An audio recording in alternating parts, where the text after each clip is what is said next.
आज है हमारा लेक्चर नंबर 2। आज है हमारा लेक्चर नंबर 2 रेस्ट और मोशन का। हम लोगों ने प्रीवियस लेक्चर में बात किया था डिस्टेंस और डिस्प्लेसमेंट के बारे में। सर ये बताइए डिस्टेंस और डिस्प्लेसमेंट हम लोग क्या क्या बात किए थे।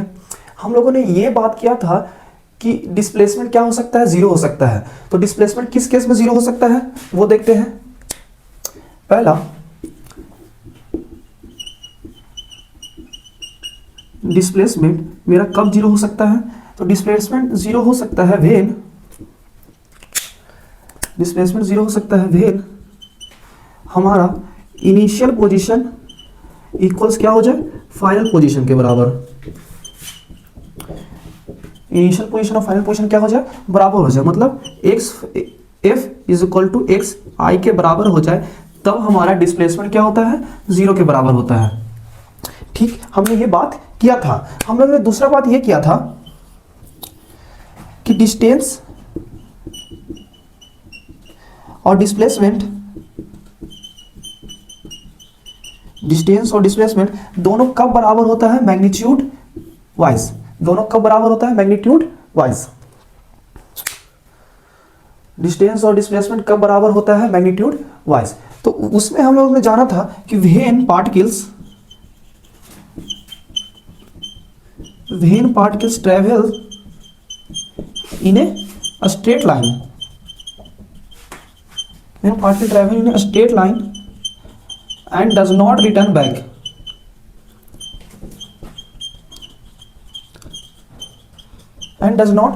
back, तो डिस्टेंस और डिस्प्लेसमेंट मैग्नीट्यूड वाइज कब बराबर होगा, जब पार्टिकल क्या करे, स्ट्रेट लाइन में ट्रेवल करे और वापस नहीं आए, रिटर्न बैक नहीं ले, तब मेरा डिस्टेंस और डिस्प्लेसमेंट मैग्नीट्यूड वाइज क्या होता है, बराबर होता है। ठीक, हम लोगों ने और जाना था अपने पिछले लेक्चर में कि डिस्प्लेसमेंट जो हो सकता है हमारा पॉजिटिव हो सकता है, नेगेटिव हो सकता है और जीरो हो सकता है, लेकिन जो मेरा डिस्टेंस था वो हमेशा क्या रहेगा, पॉजिटिव रहेगा। तो आइए उसे भी हम लोग लिखते हैं। क्या था,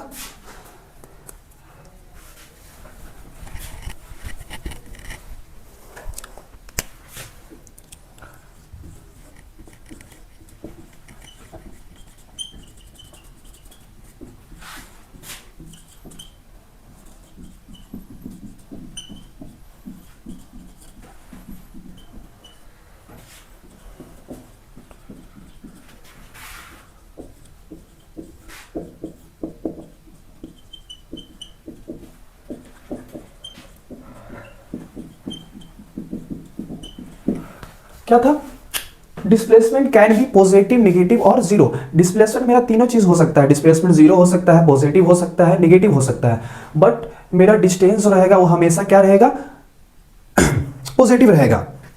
ठीक, आइए डिस्टेंस और डिस्प्लेसमेंट का हम लोग एक शॉर्ट टेबल में दोनों का डिफरेंस या फिर कंक्लूजन लिख लेते हैं हम लोग। तो आइए वो टेबल हम लोग बनाते हैं डिस्टेंस और डिस्प्लेसमेंट का।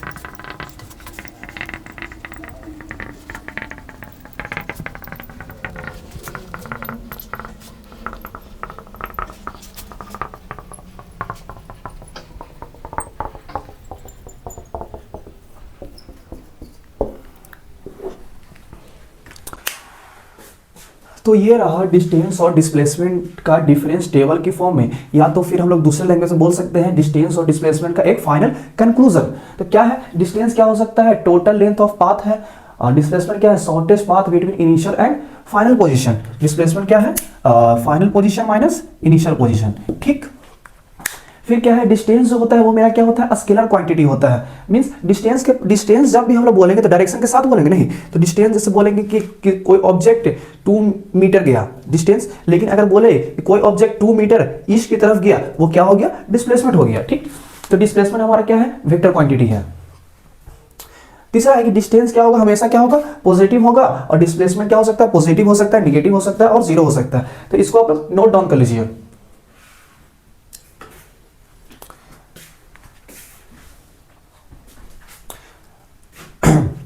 तो आज है हमारा लेक्चर नंबर 2। आज हम लोग पढ़ने वाले हैं स्पीड, वेलोसिटी और एक्सेलरेशन के बारे में। पहले हम लोग स्पीड, वेलोसिटी और एक्सेलरेशन का एक ओवरव्यू ले लेते हैं। जैसे मैंने बोला, कोई कार जो है वो क्या चल रहा है, 50 किलोमीटर प्रति आवर से वो क्या चल रहा है, तो मैंने क्या बताया, इसकी स्पीड बताया। ठीक, मैंने इसी चीज को बोला, वो जो कार है 50 किलोमीटर प्रति आवर से चल रहा है नॉर्थ की डायरेक्शन में। तो मैंने यहां पे जब डायरेक्शन लगा दिया तो वो किसको रिप्रेजेंट कर रहा है, वेलोसिटी को रिप्रेजेंट कर रहा है।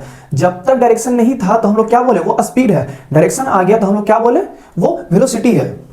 यहां पे हम लोग बोलते हैं कि कार शुरू किया तो उसकी स्पीड 0 था, फिर कार जब चलने लगा तो उसका स्पीड 40 किलोमीटर प्रति आवर हो गया, फिर उसके बाद 80 किलोमीटर प्रति आवर हो गया, फिर उसके बाद या तो ऐसा हुआ कि फिर 20 किलोमीटर प्रति आवर चलने लगा। तो क्या हो रहा है, स्पीड क्या कर रहा है, चेंज कर रहा है। ठीक है, तो इस केस में, या फिर हम दूसरे लैंग्वेज में बोल सकते हैं कि अगर डायरेक्शन चेंज कर रहा है, डायरेक्शन चेंज कर रहा है, इसमें वेलोसिटी का टर्म आ जाएगा। ठीक, तो हम दूसरे लैंग्वेज में बोल सकते हैं कि इसकी वेलोसिटी अगर चेंज कर रहा है तो वो किसका नाम आ जाएगा, एक्सेलरेशन का नाम आ जाएगा। तो आइए हम लोग टॉपिक का नाम दीजिए speed.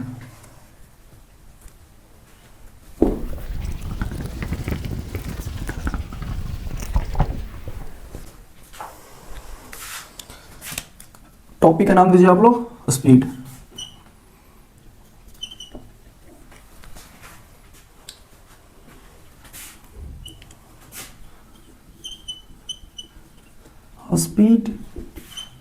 Speed is the rate of change of distance with time। Speed का डिफिनेशन क्या हो गया, rate of change of distance with time. या फिर हम लोग दूसरे लैंग्वेज में इसी चीज को बोल सकते हैं, it tells us how fast an object is moving.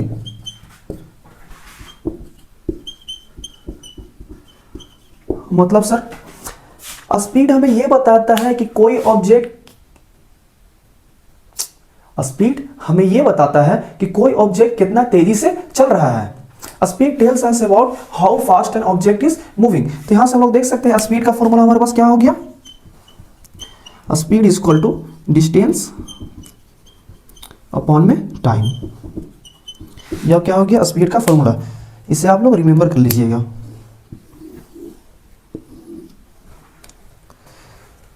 आगे बात करते हैं SI unit of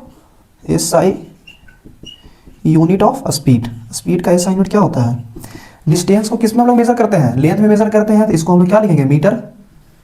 SI unit of length का क्या होता है, जैसे डिस्टेंस को हम लोग किस में मेजर करते हैं, लेंथ में मेजर करते हैं। ठीक, तो इसका एसआई यूनिट लेंथ का क्या हो जाएगा, मीटर, और टाइम का क्या हो जाएगा, सेकंड। तो एसआई यूनिट ऑफ स्पीड क्या हो गया, metre per second, metre per second. यहां लिख देते हैं हम लोग SI unit of speed is metre per second.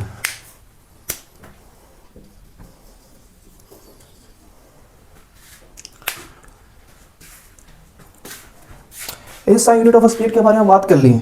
अगर कहीं हमसे पूछता है, क्या पूछता है कि डायमेंशन क्या होगा स्पीड का, हम लोगों ने यूनिट मेजरमेंट और डायमेंशन वाले चैनल पे देखा था डायमेंशन ऑफ स्पीड के बारे में। तो डायमेंशन ऑफ स्पीड क्या हो जाएगा, और डिस्टेंस का डायमेंशन क्या हो जाएगा, एल हो जाएगा, लेंथ में मेजर करते हैं, और टाइम का टी हो जाएगा। तो डायमेंशन ऑफ स्पीड कितना हो गया, एल टी माइनस 1। इसे भी आप लोग ध्यान में रखिएगा।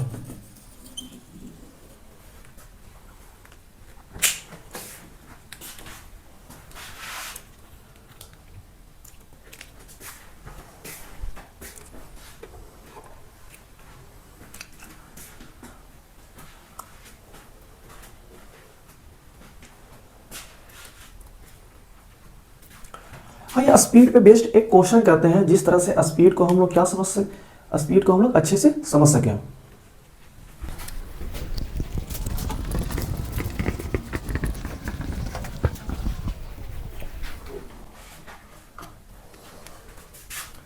क्वेश्चन क्या है?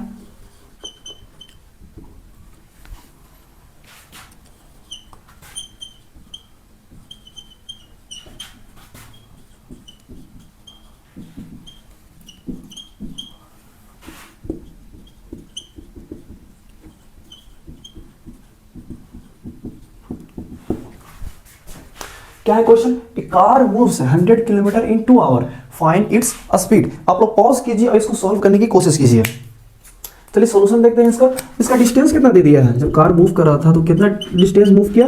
100 किलोमीटर मूव किया। कितने टाइम में 100 किलोमीटर मूव किया? 2 आवर में। तो स्पीड क्या हो जाएगा इसका? क्या होता है स्पीड का फॉर्मूला? डिस्टेंस अपॉन में टाइम। तो डिस्टेंस कितना है इसका? 100 किलोमीटर, और टाइम कितना है इसका? 2 आवर। तो कितना हो जाएगा? 50 किलोमीटर प्रति आवर, या फिर 50 kilometre per our. I hope you understand.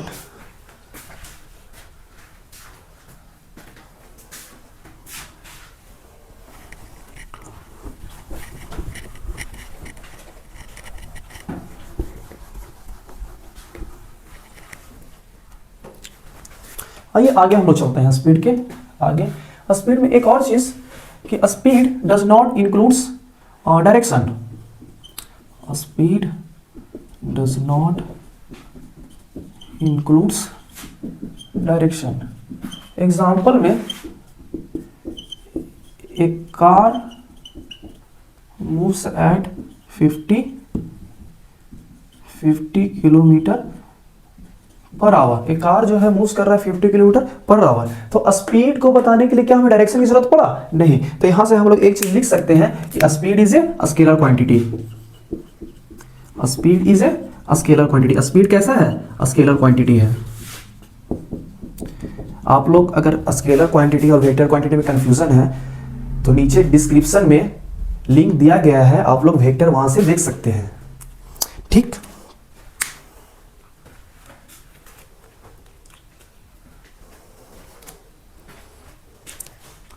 इसके आगे हम लोग बात करते हैं यूनिफॉर्म स्पीड और नॉन यूनिफॉर्म स्पीड के बारे में।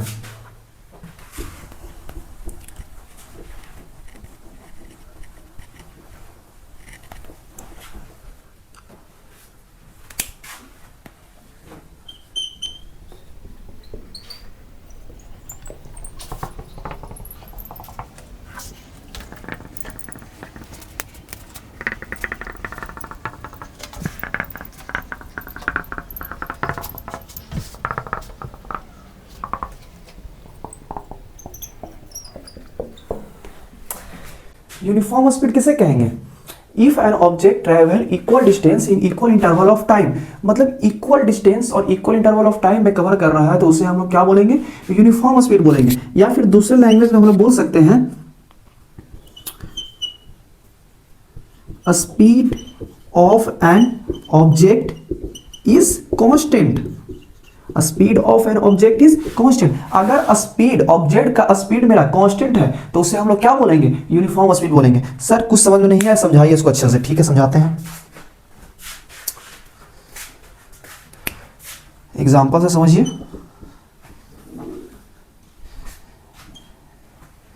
एक कार है जो पोजीशन ए, यहां पे ए पोजीशन था, छोड़ो हटाओ इसको। एक कार है जो यहां से यहां गया, मान लेते हैं ये ए पोजीशन पे था, ये बी पोजीशन पे पहुंच गया। कार जो है ए से बी पोजीशन में गया, जब यहां से यहां गया तो इसने जो डिस्टेंस ट्रेवल किया वो 10 किलोमीटर का ट्रेवल किया। टाइम जब इसको लगा तो वो 1 आवर लगा। ठीक, 1 घंटा में उसने कितना डिस्टेंस ट्रेवल किया? तो 10 किलोमीटर ट्रेवल किया।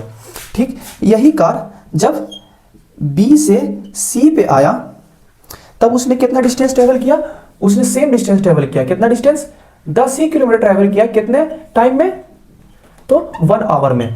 वही सेम कार जब मेरा सी से डी पे आया तो कितना डिस्टेंस उसने ट्रेवल किया? सेम डिस्टेंस 10 किलोमीटर ट्रेवल किया, और टाइम उसे कितना लगा इतना डिस्टेंस ट्रेवल करने में? 1 आवर लगा। तो यहां हम लोग देख सकते हैं कि if an object travel equal distance in equal interval of time, same time interval में वो क्या कर रहा है, इक्वल डिस्टेंस ट्रेवल कर रहा है, तो उसे हम लोग क्या बोलेंगे, यूनिफॉर्म स्पीड बोलेंगे। ठीक, या तो दूसरे लैंग्वेज में बोल सकते हैं speed of an object is constant. मतलब कोई कार है, वो 50 किलोमीटर प्रति आवर से चल रहा है, 50 किलोमीटर पर आवर से वो चल रहा है, उसी स्पीड को वो मेंटेन किए हुए है।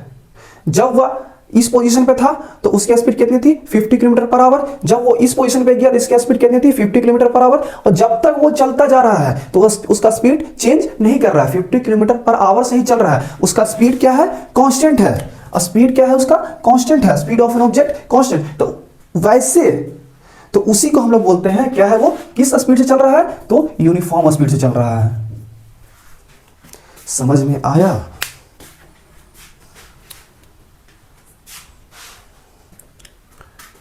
नेक्स्ट टॉपिक का नाम दीजिए नॉन यूनिफॉर्म स्पीड।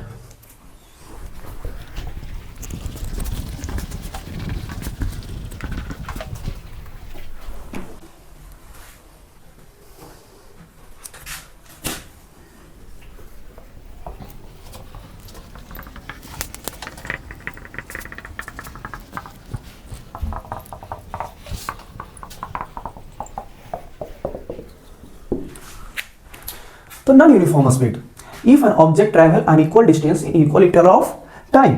अगर ऑब्जेक्ट क्या कर रहा है, अनइक्वल डिस्टेंस ट्रैवल कर रहा है इक्वल टाइम इंटरवल में, तो उसे हम लोग क्या बोलेंगे, नॉन यूनिफॉर्म स्पीड बोलेंगे। इसे हम लोग दूसरे लैंग्वेज में ये भी लिख सकते हैं कि स्पीड इज चेंजिंग। अगर जैसे ये कार था, कार अगर हमेशा 50 किलोमीटर पर आवर से चल रहा है तो इसको क्या बोलेंगे हम लोग, यूनिफॉर्म स्पीड बोलेंगे। लेकिन इसी कार का पहले ये क्या चीज था, रेस में था, तो इसकी स्पीड कितना था, 0 था। फिर उसके बाद ये चलना शुरू किया, इसकी स्पीड कितनी हो गई, 20 किलोमीटर पर आवर हो गई। फिर ये चला तो इसको फिर स्पीड कितना है, 50 किलोमीटर पर आवर हो गया। फिर चलते चलते कहीं भी इसको ब्रेक लगाना था, तो फिर वो ब्रेक लगाया तो उसे इसकी स्पीड कितनी आ गई, 10 किलोमीटर पर आवर। मतलब हमेशा इसका स्पीड क्या कर रहा है, चेंज कर रहा है, स्पीड इसका कॉन्स्टेंट नहीं है। अगर स्पीड इसका चेंज करेगा तो वैसे को हम लोग क्या बोलेंगे, नॉन यूनिफॉर्म स्पीड बोलेंगे। आइए इसको एग्जाम्पल से हम लोग बेहतर से समझ सकते हैं।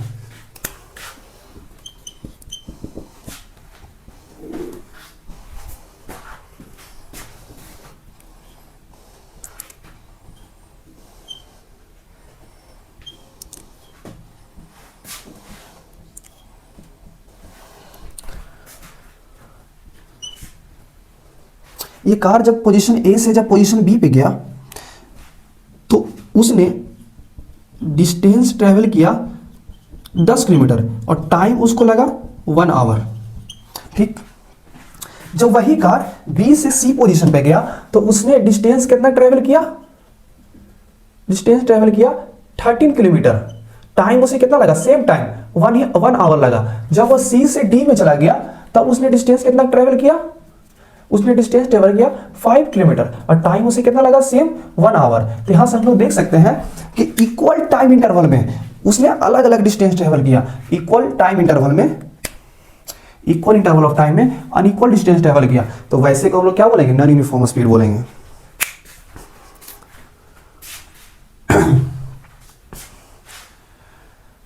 तो मैं ये उम्मीद करता हूं कि आपको यूनिफॉर्म स्पीड और नॉन यूनिफॉर्म स्पीड क्लियर हो गया होगा। तो आइए हम लोग अपना नेक्स्ट टॉपिक देते हैं, जब हम लोग स्पीड में डायरेक्शन को इंक्लूड कर देंगे तो उसी का नाम हम लोग क्या दे देंगे, वेलोसिटी।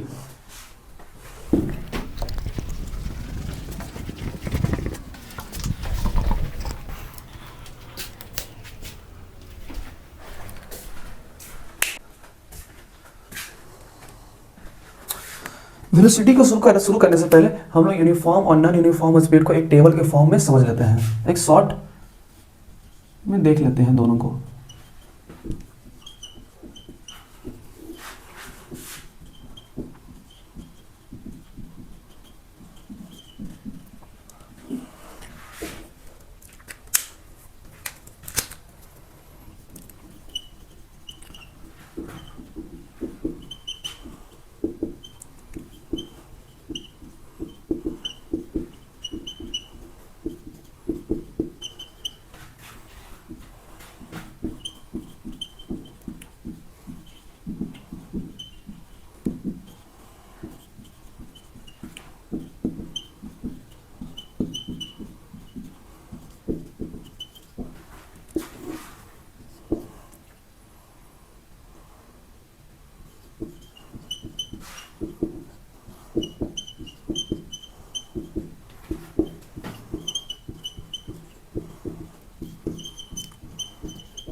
तो यूनिफॉर्म स्पीड और नॉन यूनिफॉर्म स्पीड में हम लोग डिफरेंस देख सकते हैं।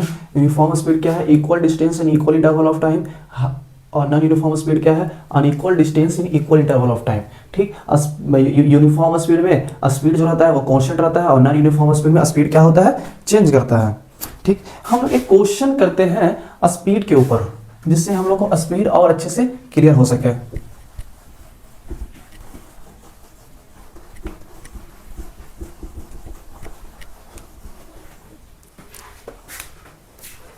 तो वो क्वेश्चन ये है,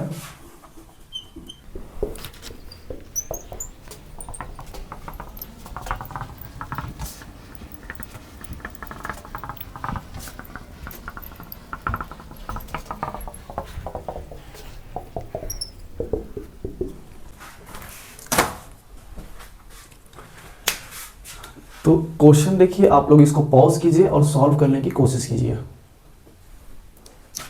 आइए सॉल्यूशन देखते हैं इसका। क्या कह रहा है, a car covers 30 kilometre at uniform speed of 60 kilometre per hour. मतलब एक कार है वो 30 किलोमीटर डिस्टेंस ट्रेवल किया। मतलब यहाँ इसका, यहाँ से जब यहाँ गया तो उसने कितना डिस्टेंस ट्रेवल किया, डिस्टेंस कितना ट्रेवल किया, 30 किलोमीटर ट्रेवल किया। ठीक, और वो जब इतना डिस्टेंस ट्रेवल किया तो उसके पास स्पीड कितना था, उसका स्पीड कितना था, 60 किलोमीटर पर आवर। ठीक, एंड द नेक्स्ट, उसके बाद वो 30 किलोमीटर ट्रेवल किया किस स्पीड से, 40 किलोमीटर पर आवर। फिर वही कार यहां से यहां आया और उसने कितना डिस्टेंस ट्रेवल किया, भाई कितना डिस्टेंस ट्रेवल किया, सेम 30 किलोमीटर, लेकिन इस बार स्पीड उसका डिफरेंट है। इस बार वो किस स्पीड से चल रहा था, 40 किलोमीटर पर आवर से चल रहा था। तो बताइए कि वो जब यहां से यहां आया तो उसे कितना समय लगा। तो हम लोग यहां से यहां आने का समय मान लेते हैं टाइम t1। ठीक, यहां से यहां आने का समय मान लेते हैं टाइम t2। अगर हम लोग ये जो टाइम t1 है और टाइम t2 है, टाइम t1 और टाइम t2 दोनों को जोड़ दें तो वही तो हमारा निकल जाएगा टोटल टाइम। तो यहां से हमारा एम क्या है, ये हमारा टाइम t1 और टाइम t2 को क्या करना, कैलकुलेट करना। तो हम लोग क्या जानते हैं, स्पीड का क्या होता है फॉर्मूला, डिस्टेंस अपॉन में टाइम। तो टाइम अगर निकालना है तो क्या हो जाएगा, डिस्टेंस अपॉन में स्पीड। ठीक, तो टाइम यहां निकालना है तो डिस्टेंस अपॉन में स्पीड करना पड़ेगा। तो डिस्टेंस में मेरा कितना है, 30 है, और स्पीड कितना है, 60 है। तो यहां से कितना आ जाएगा, 1/2 आ जाएगा, 1/2 आवर। ठीक, यहां से अगर टाइम कैलकुलेट करना है तो क्या हो जाएगा, डिस्टेंस अपॉन में टाइम। तो डिस्टेंस कितना है, 30/40, कितना आ जाएगा, 3/4 आवर। तो टोटल टाइम चाहिए हम लोगों को, तो time t1 plus time t2 को दोनों को जोड़ना पड़ेगा। तो टाइम t1 कितना आया, 1/2 आवर प्लस 3/4 आवर, कितना आ जाएगा,